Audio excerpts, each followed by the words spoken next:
Hey guys, Victor here, coming at you again with another deck profile, and for today's video we're going to be doing an updated hero list.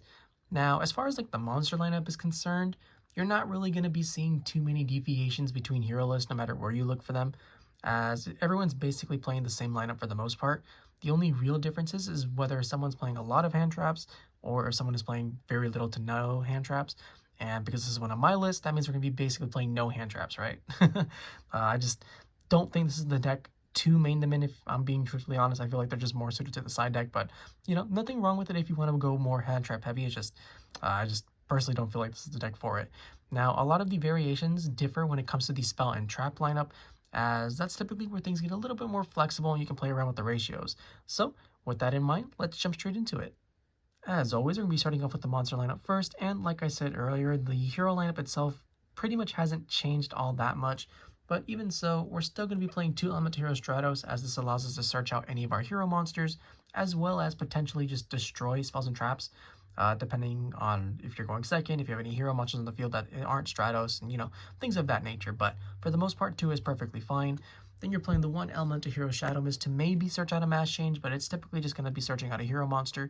And then lastly, we play the 1 Elemental Hero Neos to be able to access our Flame Wingman fusions.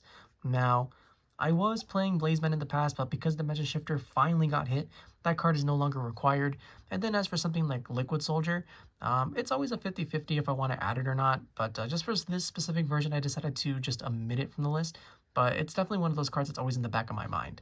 But that's it for the Elemental Heroes. And then for the Evil Heroes, we're playing the 1 Dead End Prison because this card is just amazing, right? It's a Foolish Burial for cost, so it allows us to send cards like Shadow Mist, Malicious, Denier, whatever to the graveyard. And then, after the effect resolves, it basically turns into King of the Swamp. So, if there is something like, say, Shiny Neos Wingman that needs Neos, right? You can use it for that and then just like have an easy way to just blow up your opponent's board going second. But truth be told, just the Foolish is basically the only thing that matters. And then as for the special summon effect, it's basically never going to come up also. But it's still a very strong card. We are playing the 1 Evil Hero Viscious Clause. I just really like having another extender that we can summon for free. And then its graveyard effect does allow you to have like a little bit more like pressure on your opponent, right? As they have to be a little bit more careful, because if they decide to destroy one of your monsters, this card is going to be able to come back and then just like be like a general nuisance to them, honestly, because you know, it's a free body that comes back and then pops one of their cards. But it's just a once per duel effect, so ideally after you've resolved this, you're going to be able to just beat your opponent down on the next turn and hopefully win the game outright. And then for the final evil hero monster, we're playing 1 Adusted Gold. As long as Droll and Lockbird is extremely popular in the format, I am never going to be playing more than 1 of these, okay? There's just no reason for that, especially because you never want to use more than 1 of these per game anyways, right? And even if you do, it's recyclable to like a certain extent, so it's not like it's going to be super difficult to have access to it again if we really wanted to do it. But yeah, 1 doesn't go perfectly fine, and then I still think Sinister Necrom is incredibly mediocre and just another brick, so I'm not playing that one.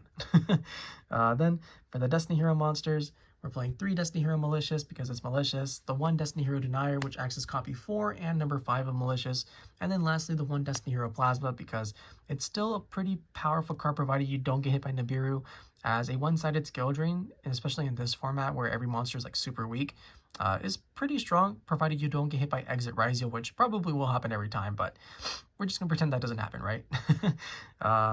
That's it for the D heroes. And then for the Vision heroes, we're playing the 3 Vision Hero Faris. It's still a phenomenal card at helping you discard cards that you don't want in your hand, like the Malicious or the Shadow Mist. And then if it's able to resolve, it's going to be able to put cards like Vision Hero Increase, which we are only playing 1 of in this version. It genuinely doesn't matter if you're playing 1 or 2, you're always going to draw both of them or all the copies you play, right? But no, in all seriousness, ever since the Evil Hero support dropped, we just haven't needed to rely on the Vision Heroes all that much. Maybe it's just me and the way I play, but a lot of the times they're just kind of there, just allowing us to extend further. And whether this hits the field or not genuinely doesn't matter in most situations. And it's also going to be pretty apparent once the new Master Hero support drops too, right? Because a lot of people are just talking about changing the ratios. I don't know if I'd cut it. I'd probably just do like a 1-1-2 ratio, being 1 Faris, 1 Increase, and 2 Vyon. But I don't test things until they're officially out in the TCG. So for now, it's all just theory. And then speaking of Vyon, we're playing 2 Vyon, of course, because this is pretty much the only way that we can access cards like Polymerization. And it's also a foolish burial for any of our hero monsters. That's it for the hero lineup. And then for the final 3 cards we're playing, it's of course going to be 3 Ash Blossom and Joyous Spring so that we don't auto lose to a Mulch Army. As if our opponent decides to drop a Fulos or a Perulia, the game is pretty much going to be wrapped up at that point, right? So we need something just to be able to counteract that. And with that, that's the monster lineup, and now we can finally move on to the spell and trap portion. Now that we're on the spell and trap portion of the video, we'll be starting off with the 3-ofs first, and the best card in the deck is probably going to be a Hero Lives, right? You just activate this, special summon either Stratos or Shadow Mist, and then from there you pretty much have full range to do whatever combo you may want. If you're getting Shadow Mist, that means you're probably just going to be searching out the Mass Change because Dark Claw is an auto win in the matchup, but if you're getting Stratos, you just have so many different possibilities, right? You could add the Adusted Gold to start your evil hero combos. You can add a Faris just to set up the increase and then get access to Polymerization much more easily. If you already have those cards, you can add something like a Malicious even, just so that you have a suitable fodder monster to summon out. Like, you just have so many options when you activate Hero Lives on the first turn. And then next to our 3 Hero Lives, we're going to be playing 3 Fusion Destiny. Still not as strong as it used to be in the past, just because we play so many different attributes, but being able to just plop down and destroy your Phoenix Enforcer whenever you want is greatly appreciated. And we do also play other Destiny Hero Fusions just to be able to take advantage of this just a little bit more frequently. And then for the final 3 of starter, we're playing 3 Evil Assault. So instead of playing more than 1 Adusted Gold, I just opted to go back to 3 Evil Assault, mainly because, 1, it discards cards, right? And this is also one of the few cards that we have that plays through Droll, as we don't have to add off of it. We can just special summon something like the Dead End Prison, or the... yeah, basically just Dead End Prison, because we're basically never summoning a Adusted Gold off this. But still, just being able to cheat a Kai out and play under Droll, even if it's just a little bit, is greatly appreciated, as well as just being able to eliminate the bricks from our hand. But yeah, all 3 very phenomenal starters that do help you get your game plan across, provided they're able to resolve. This is probably the weakest one, though, just because it does lose harder to Ash, but what can you do? You know, they can't all be like super strong, broken 1-of starters that just do everything for free, right? And then for the final 3 of, we're playing 3 Forbidden Droplet. You're not always going to be able to go first, no matter how much I'd like to. So having something like Forbidden Droplet that can break pretty much every board, well, not every board, but most boards, just completely crumble to this. And then it also allows you to just play around cards like Infinite Impermanence or Effect Veiler that your opponent's more than likely going to have. Just to try and prevent you from playing is greatly appreciated. And that's it for the 3-ofs. We don't play any 2-ofs, but we do play a bunch of 1-ofs, being the 1-of Miracle Fusion, just to be able to access our hero fusions, the 1-of Polymerization, just to also access our hero fusions, and then we're also playing the 1-of Mass Change, which gives us access to Dark Claw. Not as important currently, but it's definitely going to be something that you could probably mess around with in higher numbers as the new future support comes out for the Master Hero lineup. But for now, 1 is perfectly fine. We're still playing the 1 Dark Contact just so that we have something else that we can search off the Adusted Gold. And this does also provide us with like more options to just OTK our opponent. We're playing 1 Triple Tactics Talent to punish our opponent for hand trapping us. 1 Call by the Grave to potentially just beat Droll and Lockbird. Probably not, but it's nice to dream. And that's it for the spell lineup. And then for the traps, we're just playing the 1 Favorite Contact. I feel like it's perfectly suitable, right? We don't need to rely on Infinite Impermanence because we play Droplet. And this one is typically just going to be used to go into Shining Neo's Wingman to blow up our opponent's board during their turn. So with that, that's the deck. 40 cards like always, and now we can finally move on to the extra deck. Now that we're on the extra deck, we'll be starting off with the Link monsters first, and as a result, we're playing 2 Extra Hero Cross Crusaders. It brings back your Destiny Hero monsters, and then allows you to tribute Destiny Hero monsters to search out any hero monster that you want from your deck and add it to your hand. We're playing the 1 Extra Hero Wonder Driver to be able to reset our fusion spells.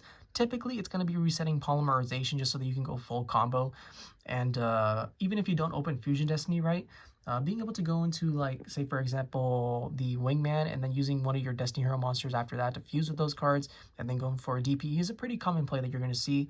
We're playing the 1 Extra Hero Infernal Devicer, who's literally only here to search out Elemental Hero Neos, and that's it for the Link monsters when it comes to heroes. You could play Dread Decimator, but this deck just does so much damage that it's completely irrelevant in most situations, right? And then, now that we're on the fusions, we're only going to be playing 1 Masked Hero, being the 1 Masked Hero Darklaw.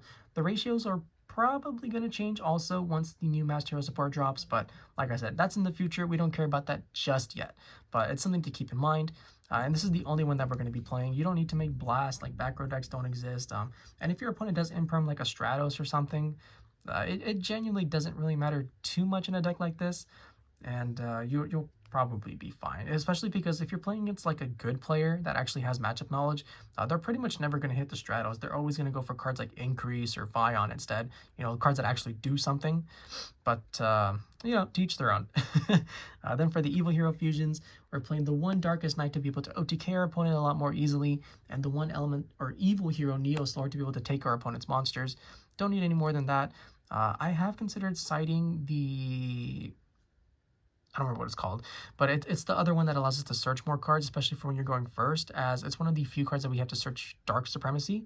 But it definitely does not belong in the main deck unless you're just confident that you're always going to go first every single time and you can search it. Otherwise, you're just devoting more bricks to the deck, and I'd rather just avoid that. But yeah, that's it for the Evil Heroes. And then for the Destiny Hero monsters, we're playing the one Dangerous, as this one does allow us to be a little bit more flexible, right?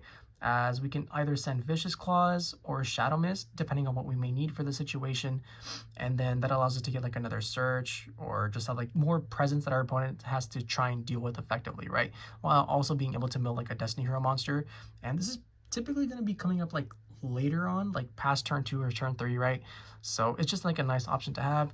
We have the Destiny Hero Dystopia, which is great because it's a card that allows us to burn our opponent in time. Not that you should be going at the time with a deck like this, but hey, anything's possible.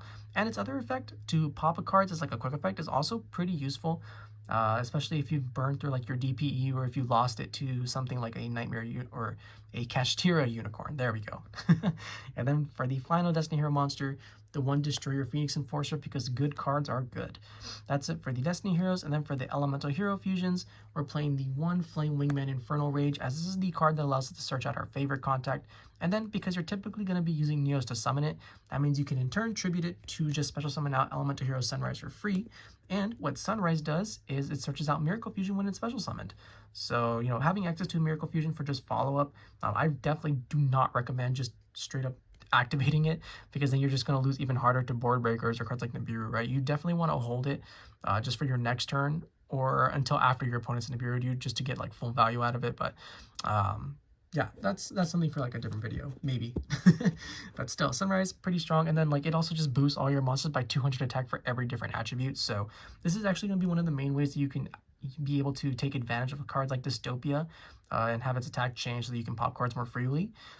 Then we're still going to be playing the one Elemental here, Escuridao. I'll change your guys' mind eventually, right? Like I said it before, and I'll say it again. This is one of the only cards that we have that allows us to fusion or to OTK our opponent through locks like Fusion Destiny, because it's a dark monster, and that's good enough for me, honestly. Yeah, the effect genuinely doesn't matter, but the fact that it is a dark monster, so if you have like a Miracle Fusion, right, you can just summon this out, and then you combine that with all your Destiny Hero monsters after a Fusion Destiny. It does come up way more frequently than you might think. Then we're also playing the one Elemental Hero Shiny Neos Wingman, which you're typically going to be summoning during your opponent's turn to pop their cards, and then just like the original Shining Flare Wingman, it's able to basically attack an opponent's monster and then burn them for their attack. And like this card is just insane when it comes down, and it's very difficult to deal with too, because for whatever reason it cannot be destroyed by card effects. So if you have like a DPE, you're basically getting free fodder to pop every single turn. And then lastly, we have Wake Up Your Elemental Hero, which is basically just like a slightly worse Shiny Neos Wingman, but it has the added bonus of if it's like destroyed and this card was fusion summoned, you're able to special summon a warrior from your deck. So this is like another typical way that you can have access to cards like Darklaw a little bit more easily, right? As you summon this during your turn 1, and then during the end phase, you just pop this with your DPE, you bring out the Shadow Mist, and then you go straight for the Darklaw that you're going to add the match change, then go straight for the Darklaw using something on your side of the field. And with that, that's the hero deck. I hope you guys enjoyed it. If you did, please feel free to like, comment, subscribe, and I'll catch you guys next time. See ya!